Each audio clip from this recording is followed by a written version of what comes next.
Hey YouTube, today is July 24th, 2020, and we're going to take a look at the this week in Reddit on the weekly question thread and r/Factorio subreddit. If you like this sort of thing, hit that like, subscribe, ring that bell so you get a notification as soon as I post a video. Any questions, leave them in the comments section, or you can come by every Friday. We do this on twitch.tv/clowntown. We're getting close to 1.0. Lots of questions about that. Lots of questions about oil. And so if you have any of these things, these sorts of same questions or any follow-ups, you can swing by and ask us or hit me up in Discord, and we'd be happy to answer your questions for you. This is a great place to come if you have if you're a new player to Factorio and you've got questions. All the links of everything I talk about are in the description below. With that, let's get to the Reddit questions. All right, DandDRide. Hi. Hello, DND. Is there a way to use one pipe for multiple fluids using pumps and circuits? Okay, no, please do not do this. Please do not try to do this. In fact, they've and within the last month, they've released a feature that allows you to flush the pipe because you've accidentally got fluids mixed. Do not mix fluids in a pipe. That is the #1 most painful use case that they are working very hard to get out. Unfortunately, there's not a fluid separator device or any of that business. There is another setup to where you should be able to do this in oil and with oil.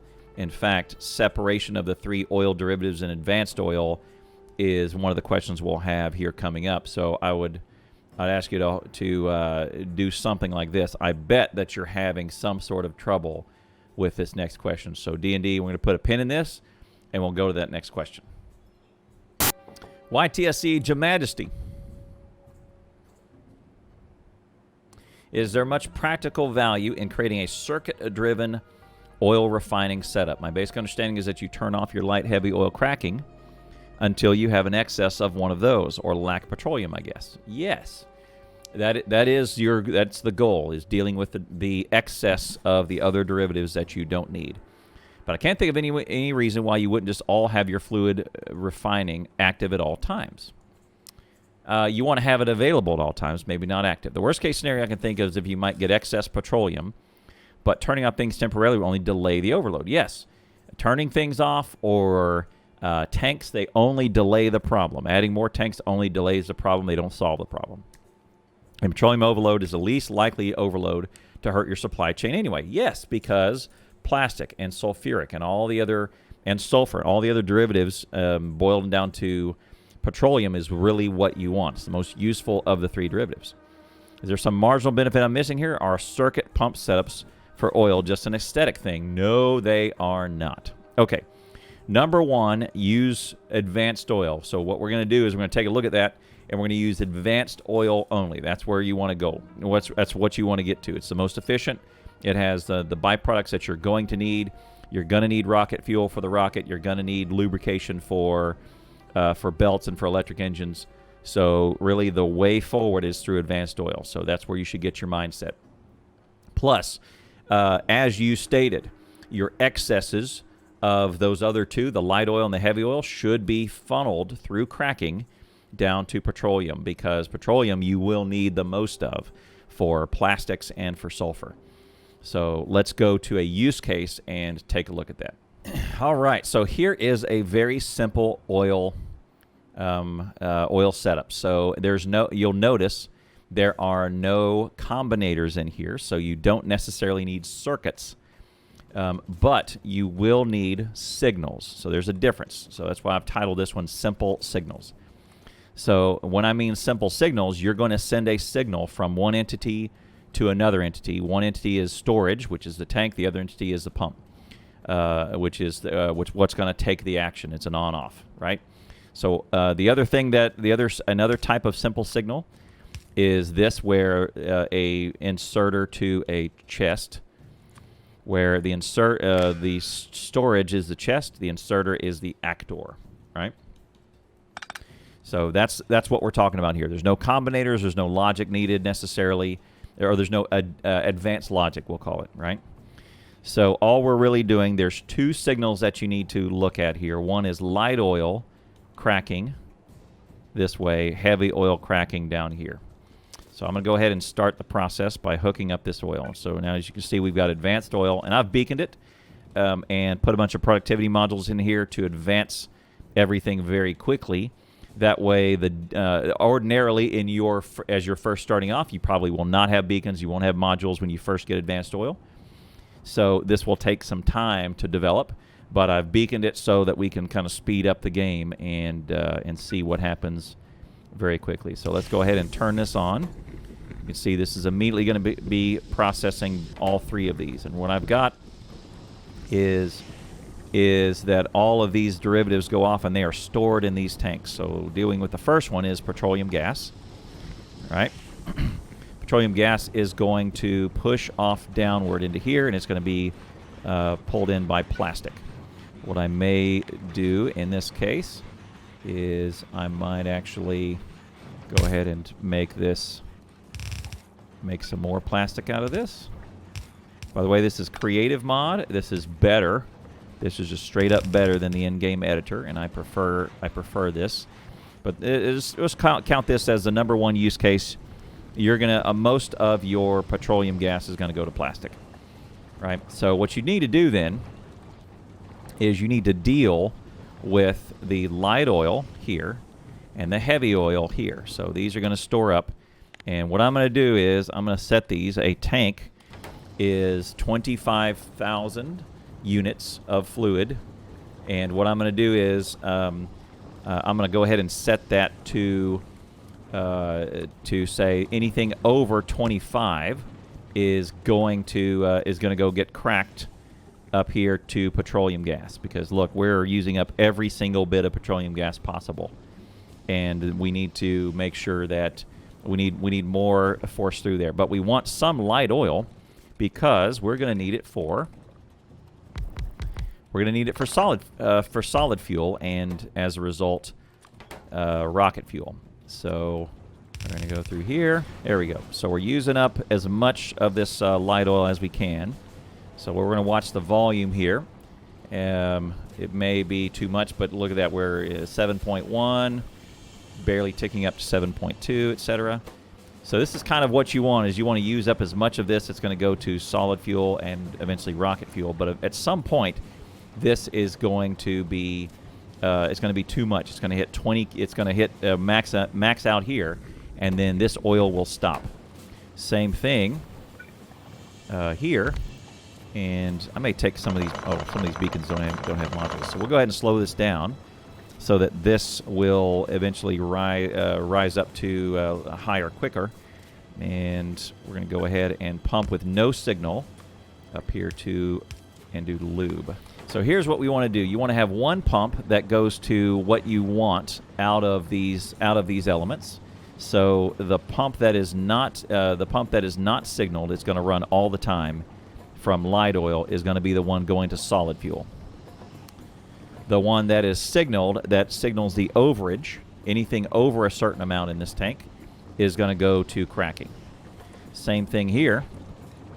The fluid that you want to produce is lubricant, and it's going to we're going to push that as where possible. So there's no signal on that one. That pump's going to run all the time. We want this pump here to run and start cracking only when this tank gets over a certain amount. A lot of times it just works way better with fluids when you pump out of a tank. If you have to pump through a pipe into a tank, it's not really going to work as well, because what comes behind this pipe may not it won't fill the pump up or fill the pipe up enough. So what you really want to do is try and pump directly into get all of your refineries lined up so you're pumping into a tank, and then pump out of a tank. It works better because of the volume behind the pump. Now, as this hits 20K, what you'll see is now this pump will start to kick on. As soon as this tank hits 20K, you'll see it start to kind of churn and send fluid this way, and it gets cracked to petroleum gas. Now, you not only have a source making solid fuel, as much as it possibly can, but all of your excess of light oil is going to get pumped out to cracking. All right. Now, that heavy is already full. So now the heavy is now full too, and actually I filled up too much. But what you'll see is now this simple signal is satisfied. 20 the tank is over 20K, so now it's pumping down here to the cracking. We're turning it all into light oil. Light oil is also over 20K, and now we're turning that into petroleum gas. And so all of these derivatives have their primary product, and their secondary product is kick it all the way down, cascaded all the way down with water, all the way down to petroleum gas, so you can make the useful stuff.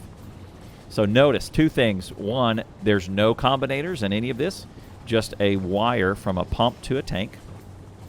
And then you click on the tank, and then you can put on their only one mode of operation is enable, disable. And I say when light oil from this signal is over 20K. And I just picked arbitrarily 20K because that's a pretty full tank. You want to have some storage in your tank so it fills the back end of this pump and fills the line. That seems about right. This, if you can master this, then you can master oil, and everything else down from oil for the rest of the game gets a lot less complicated, at least until you hit trains. But this sort of understanding, this sort of paradigm, is where many players get hung up. But think of it in simple terms as refinery splits out 3 ways to 3 tanks. And you're really, even for really big bases, 1 tank should be plenty. Each derivative goes into a tank. You have a primary with no signal, and then a secondary with signal with a circuit connection. And that circuit connection is just pumped to tank. Put in your condition of any time it gets over a certain level, then pump out. So this is likely the issue that you're having, and mastering this oil will let you carry on with the rest of the game, unlocking advanced blue chemical science bots, and getting into purple science, and eventually yellow utility science, and launching a rocket. Master this, and you'll master the rest of the game. BB number 69. Nice. This is a meta question, but has there been any word on continued development after release? I assume they would do some small bug fixes and tweaks, but I don't know if they're planning on adding any major features. Not that I expect them to. After all, this game has been basically finished for 2 years. It's correct. It really has. The thing that you're going to find after release is mostly will be high-res graphics, probably some sound fixes or some sound design, probably some tuning, probably a lot of bug fixing. But your suspicion is correct.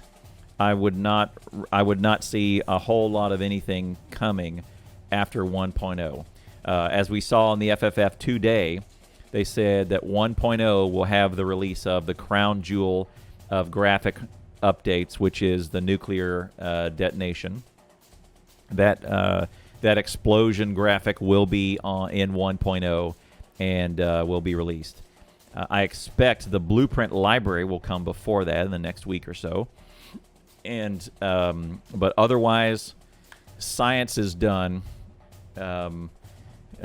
Most of the game operation is done. I think the only other thing that they're going to try and do is fluid management. I think that was tackled by a different employee named Dominic. I don't think he's with Woob anymore, but it was tackling the performance of pipes, because pipes are very, very noisy in terms of CPU and RAM usage, or UPS updates. Dominic, I think, made a huge dent in the fluid problem. Also put in some really great changes to things like mixing of fluids, and introduced that idea of no mixing of fluids. but I think he only made it halfway of the entire roadmap of fluid management. And then they've done a lot of work on that, but I think that's one example of something they're gonna kick out to 1.0 plus, and work on that as fine tuning. Most of those changes that are coming will be invisible to players because it'll be performance related, and it'll just be back end operations of how fluids work. We may see the occasional feature, such as RSED recently just added the flush tool. That was kind of a feature, but the flush tool was to solve a use case. The flush tool is, I can go to any pipe or any tank, and I open up the tank now to a little window, and there is a button there with a little red trash can that says flush this pipe, and it flushes the entire pipe and the entire system to start over. That's for a case where if you happen to mix fluids, which you should not do, hit that button, flush it all out, and you can kind of start over. It's an easy way to clean the pipe rather than pick the whole pipe up. So that's a minor feature, but it's more for a corner case where you shouldn't be mixing fluids anyway. Those sorts of things will probably be the most functional things that we'll see, other than the graphics and the sound. So I would say not much. Also, you can go to Factorio.com. There's a roadmap out there in one of the forums that shows the things that they're working on, and not much other than what I've talked about. So there you go. 1.0 is coming in 3 weeks, and the game is pretty much done. Demon997 says, I'm playing through for the first time in ages. About to start setting up a real base as I go for Blue Science. I've outgrown my horrifically spaghettified a starter base. Any suggestions for the design of the main bus, other than to watch out for stuff as I begin setup? Should I switch to electric furnaces right away? Good question. Can you safely add mods to Game in Progress? Any for good quality of life mods? Yeah. Any good tutorials for how trains work? Down in the description below. I can't get them automated for the life of me. Oh, man. So, all great questions. The great thing about Factorio, except for landfill, if it can be done, it can be undone. Do not be afraid to pull up all of your old ideas and replace it with new ones. First things you should probably do is decide how many lines that you need for each. So I'll list these up here on that side of the screen. It'll be 4 iron, 4 copper, and you can upgrade the belts as you go. 2 steel. Most people want 1 or 2 gears. 2 plastic. Probably 4 green circuit belts. 2 red circuit belts, and at least 1 blue if you can manage 1 blue circuit belts. You can do that to feed everything. And I think stone, 1 stone brick and 1 stone ore, rock stone. And I think that'll get you just about covered. Everything else you can go point to point like modules. I don't know that you'd want 1 line of modules. Maybe that's what you need for a line of blue modules that run to RCUs for rocket control units. Many people add that in, but that's kind of main game, end game. So if your base is starting kind of left to right, there's not much of a bus that you put modules on, because by the time you need blue modules on a line, it's down here, and then your RCUs are way down here anyway. Also, if you're going left to right, but there you go. That's kind of your base, your bus base list of things to put in. Typical before you get to a train network. Train networks are a giant step up. When you do that, there's definitely some good YouTube videos to go look at for how train works. I'll link one for you in the description below. Got a little rail tutorial out there for you. Also, quality of life mods. I just recently refound 2 of them that I did not realize were so good. One of them is called Squeak Through. And Squeak Through, all it does is it lets you squeak and your player to side and squeak through things that you ordinarily would not be able to walk through. Pipes is a big one. So if you have a straight line of pipes, not even undergrounds, you'll be able to walk right through them. and it's just handy for mobility. It's a little cheaty, but it does save mostly save you walking time. Second one I would recommend is called Afraid of the Dark. And if you're already this far into the base, you're fairly close. If you're near purplish, bluish, and purplish science, you're near the end game, so you're pretty close to getting the power armor. So you can put on some night vision goggles anyway. But what Afraid of the Dark does is it puts a little bit of illumination around the player. A bunch of streamers like myself will use it because it's a better experience for the viewers. And if you're taking screenshots of your base, it's kind of a pain to, you got to wait for daytime if you're going to take screenshots or do time lapses, all that sort of thing. Afraid of the Dark does allow some darkness to still be there, but it just gives right around your player a little bit of more illumination, and that's one of the best things about it. So that's a good quality of life mod that, I mean, if you're playing with biters, you should kind of be afraid of the dark. So you'll see that sort of stuff. There is a planet that's going on.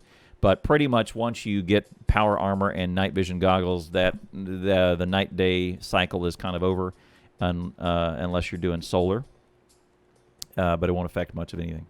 So anyway, those are two good quality of life mods I can recommend. And those you can safely add mid-game. You don't need to start out with them. Probability 0. So in about 40 hours and anew, wrapping my head around chemicals, trying to automate fire turret production, and haven't messed with trains yet. Constant expanding for resources divides my time from dealing with bugs. As their evolution as they evolve, it takes me longer to kill their nests, which means my chugging behemoth of a twisted spaghetti factory grinds to a halt.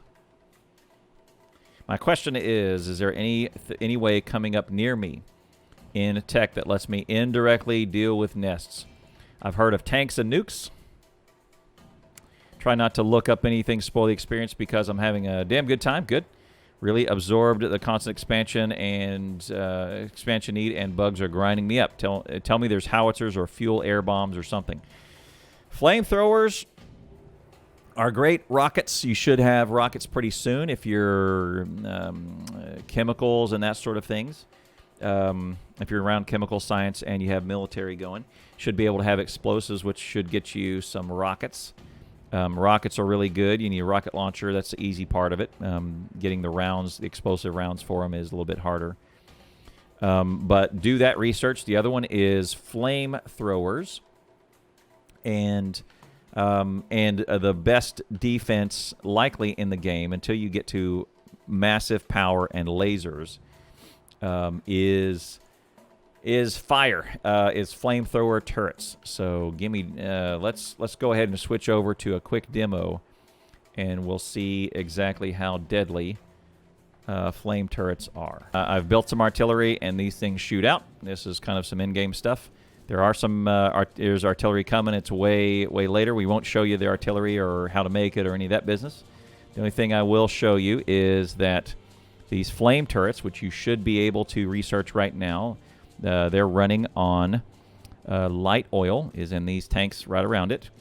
And I'm going to pump the biters up to 100% evolution and show you the maximum highest level, hardest hitting biters. And we will just put up massive amounts of those.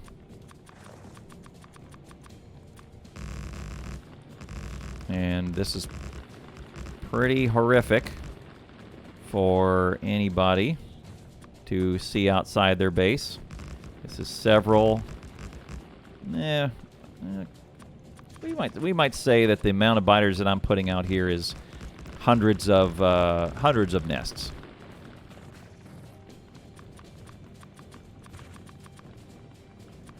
Worth of biters. And these are no joke. They've got a zillion hit points, and they hit pretty hard, and they're very fast. So there you go. 3,000 hit points. Let me see if I can poke the bear and get a bunch of them chasing me.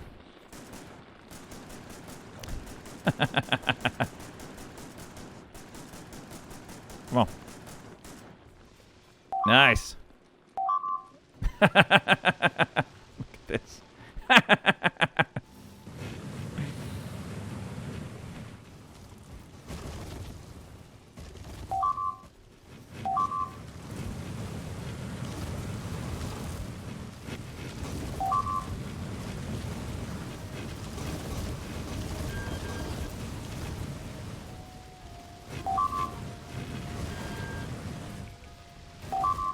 So the issue is why they're dying is, see, there's walls dying behind me.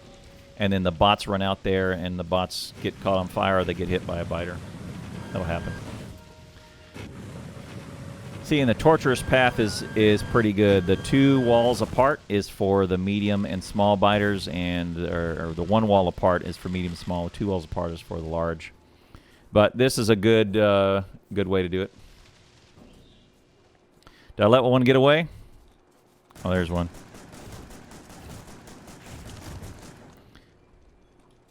There you go. It's like Mickey and Mallory.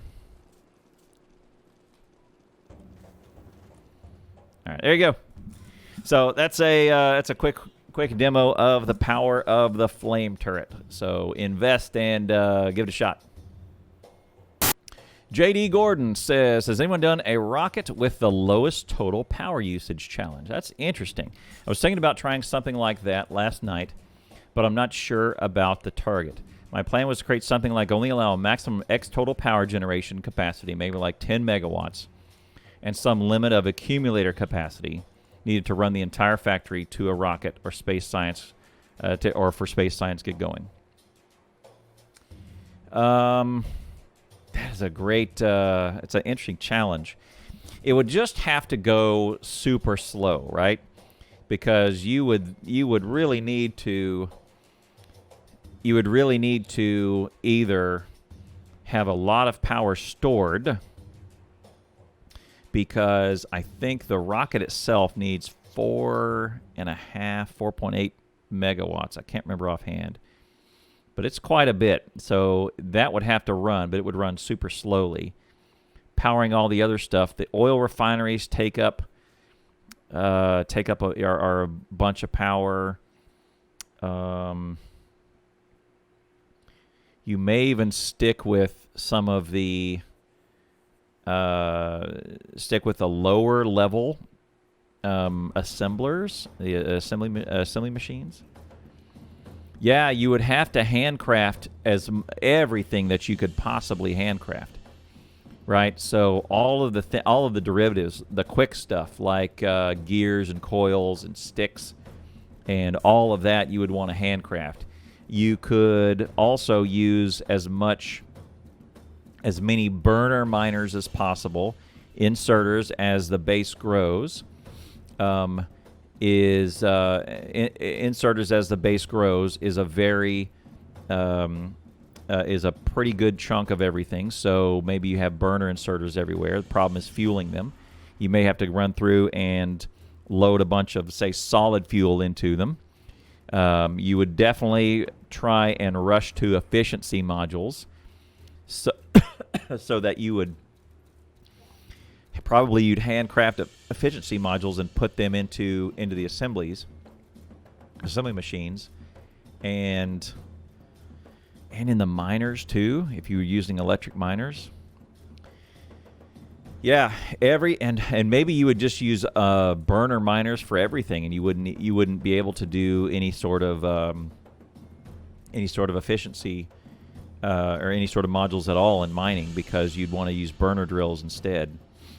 I don't know that you'd be able to do this with biters on expansion, because any biters, or at least on expansion, because it would be a very slow playthrough. You'd have to very carefully plot your way through it. Yeah,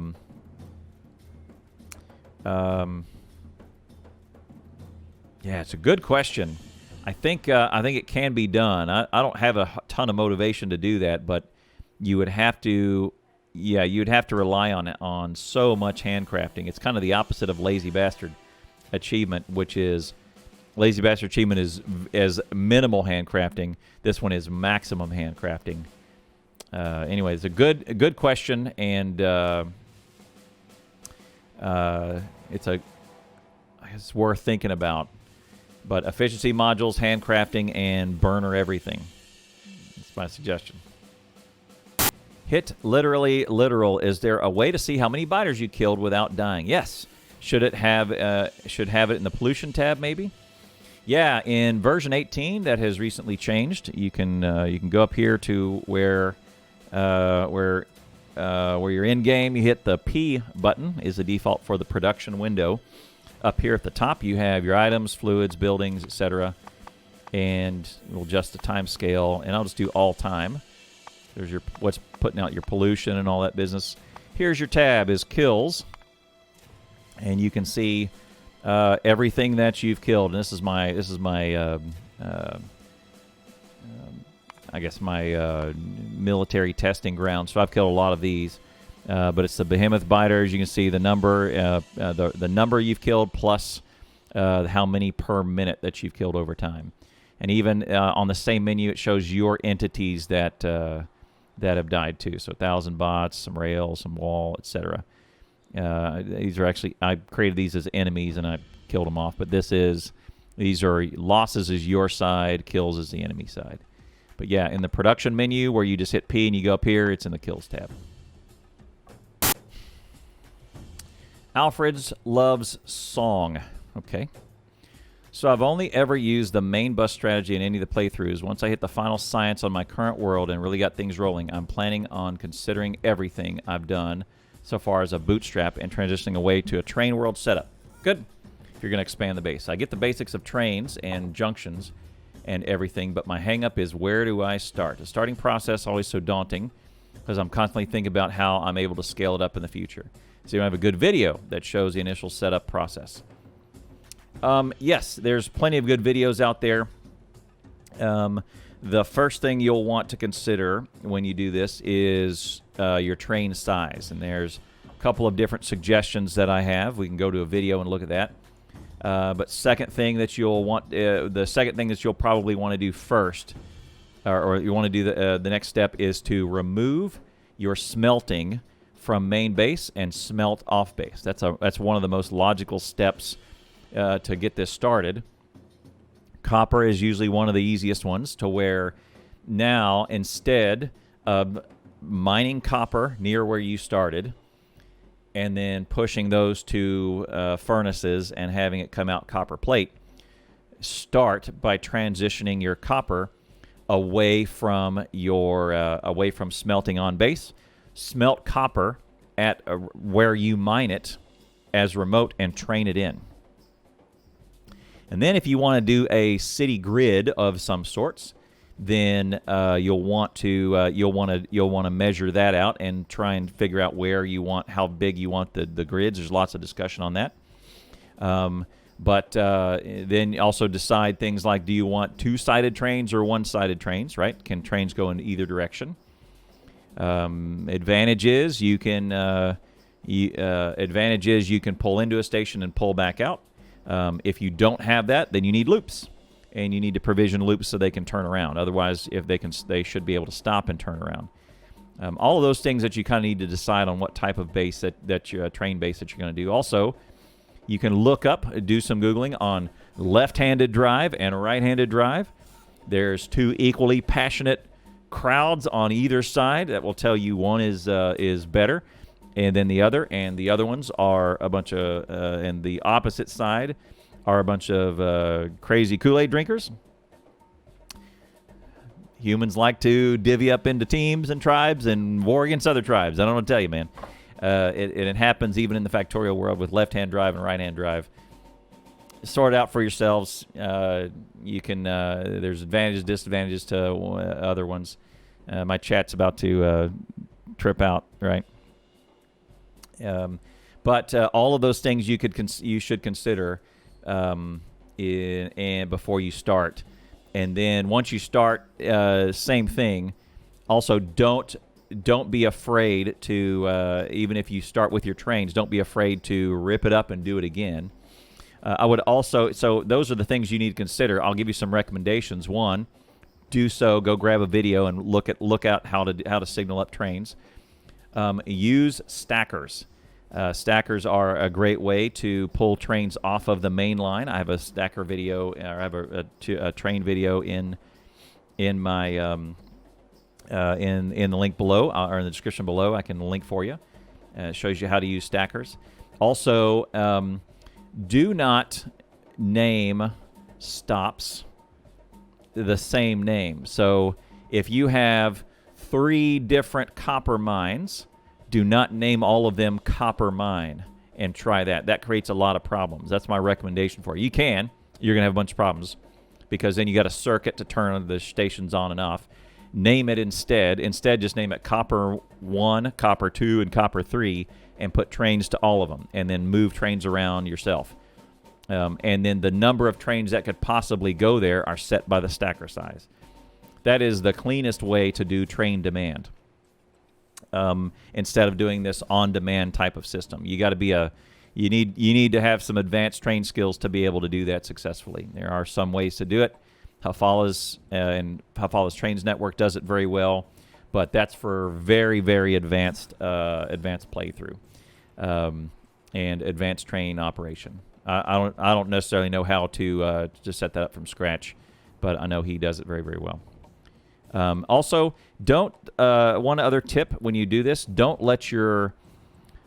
try and get your main base robotic zone too big. Let the outposts have their own robot zone if you're using robots to rebuild and defend against biters, or if you're using robot loaded cars and robotic mining instead of belts over there. Make that its own RoboPort zone, robotic network. If you're not going to do that, just use belts, but don't try and envelop your entire world in a single logistic network. You're going to run into performance problems if you do that, and your bots will fly off in one direction, and you won't see them again for 6 days. All right. Anyway, good questions, but all of those answers are out there for you. And start with smelting, and good luck. Gamma Rad says, train question. Anyone to limit the number of trains, or any way to limit the number of trains arriving to the station? My current base is following a modular outpost design rather than a main bus. Okay. I have multiple stations called X loading and X unloading, which are enabled, disabled according to the amount of items that are in the buffer. My previous question was recommending against this. Name it 1, 2, and 3, and then do your trains that way. It's so much easier. Just add other trains and limit it by the stacker. And here he goes. He's going to state the problem that we have this every single week. My problem is that the train always goes to the closest station if there are 2 trains looking to load it, and will always go to the nearest one, and sometimes the same station. They both go there, and they'll queue up, and they'll wait for a spot instead, and then they'll get crowded, and then other trains will wreck, crying, cats and dogs, living together, mass hysteria.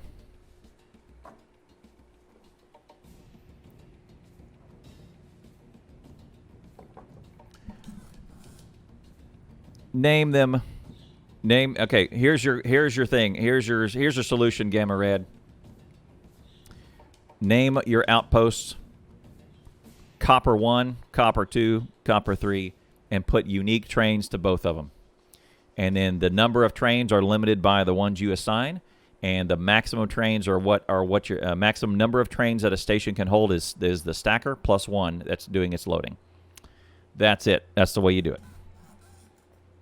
Everybody every week comes to this question thread and says, I tried to name all the stations the same, and it's a giant fecal storm, and it's all messed up, and I don't know what to do about it. Yeah, you do. Name them differently. Shishkabeb says, it's a great name.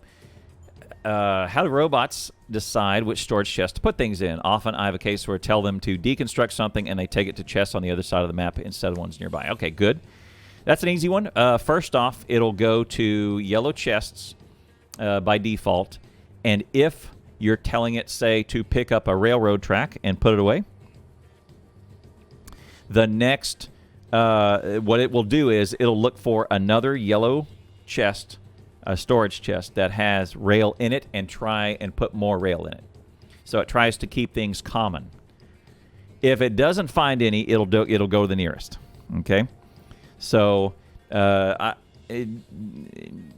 if you can before you start doing robots, if you can put some yellow chests down, set some filters on them then they'll start off in the kind of in the way that you want them to. Then you'll be much better. So the number one example that the number one use case that everybody has for what do I do with all this excess material is wood, right? Because you're clearing up trees, and you run out there and you clear a bunch of trees with your bots, and then you come back and you want to empty your inventory from wood, right?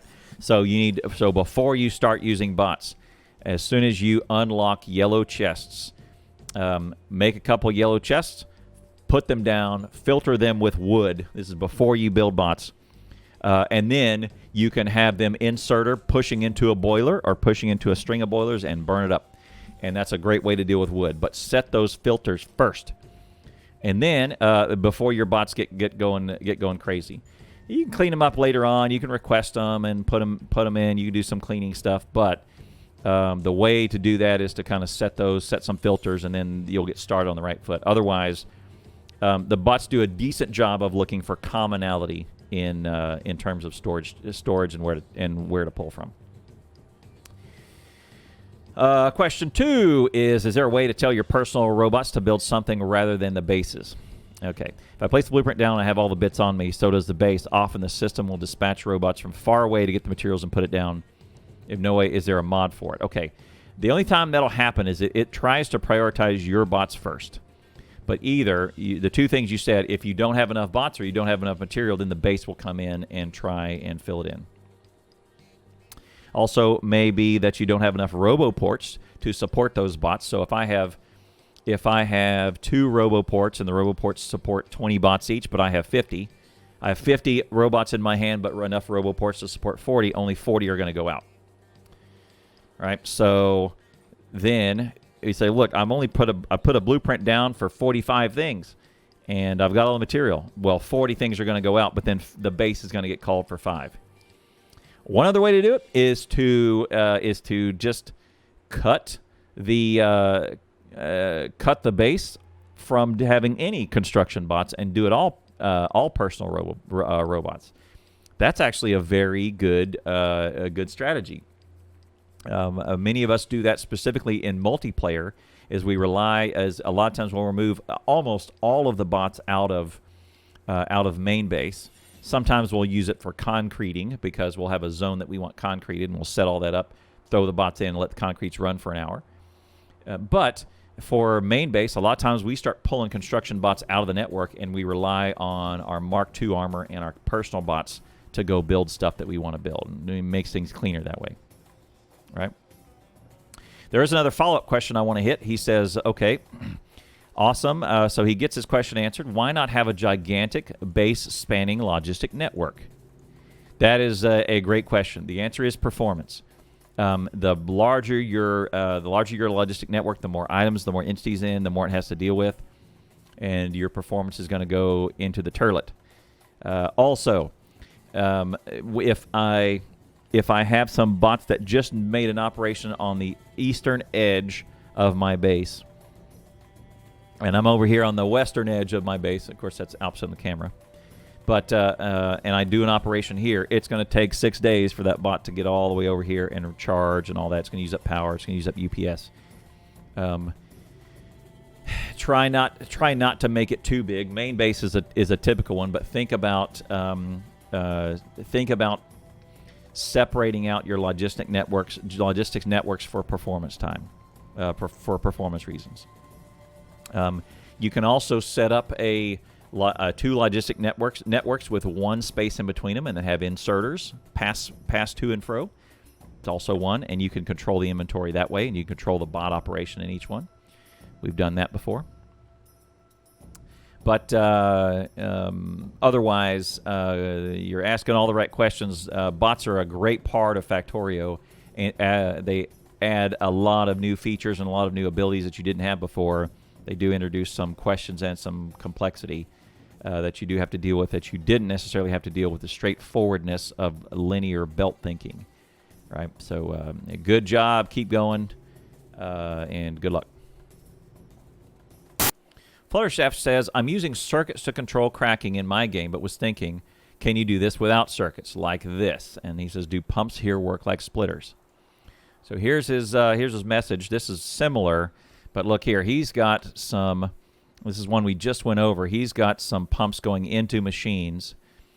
And this, what will end up happening is, it looks like this is the input and that's the output. He's going to pump away from here.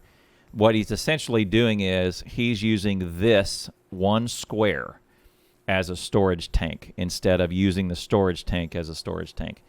This is the problem, is that now this he's going to fight with this because without any control and trying to pump and trying to use a pump that is on a pipe instead of a tank, you're essentially treating like that square as a tank, and you're going to have a bad time. Well, I like this blueprint model for drawing things up, but this the golden rule is output into a tank and then pump out of it. So try and pull these pumps and put them onto the tank as the outputs, and then you can signal them up. Now, you don't need to use combinators, as I just showed. Just drag a wire from the tank to the pump on the output, and then set your condition of when you want to do it. All right. But flip these to where they're on the outside of the tank and then control your levels. All right, great questions this week on the weekly question thread. Lots of discussion about oil. We'll probably pull a few pieces of those out and make a tutorial about it. Oil seems to be one of the tripping points of new players in their Factorio progression. But if you can master oil, you can you can get through to the end game where it's the end game really opens up for you after that. Don't get discouraged. Thank you very much for watching this video. Hit that like, subscribe, ring that bell. If you have a question, hit me up in the comments. Any links below. Everything I talked about is in the links below. With that, we'll see you next time.